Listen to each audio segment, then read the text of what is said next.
Hello আমার ছোট্ট ক্ষুদে অঙ্কন শিল্পী বন্ধুরা, দেখো আজ তোমাদের মহাত্মা গান্ধীজির ছবি রং করে দেখাচ্ছি। এই ছবিটা আগের ভিডিওতে পেন্সিলে এঁকে দেখিয়েছিলাম, আর আজকে এটা রং করে দেখাচ্ছি। দেখো কিভাবে তোমরা রং করবে, কিভাবে সেট করবে, কোনখানে আলো ছায়া দেবে, এগুলো ভালো করে মন দিয়ে দেখো। তোমরা নিশ্চয় সবাই গান্ধীজিকে চিনে থাকবে, এনার সম্পর্কে তোমরা নিশ্চয় ভালো করেই সব কিছু জেনে থাকবে, তাই তেমন কিছু আর বলছি না।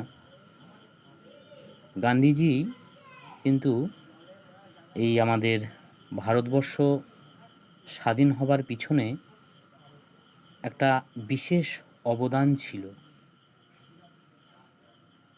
তোমরা দেখে থাকবে প্রত্যেকটা নোটে, প্রত্যেক ভারতীয় নোটে এই মহাত্মা গান্ধীজির ছবি দেওয়া থাকে। তাহলে অবশ্যই এনাকে তোমরা ভালো করে চিনে রাখবে, চিনতে পারবে। তো ওনারই ছবি আমি আগের ভিডিওতে এঁকেছি, আর আজকে তোমাদের রং করে দেখাচ্ছি। মন দিয়ে দেখো বন্ধুরা, তাহলে তোমরাও শিখতে পারবে।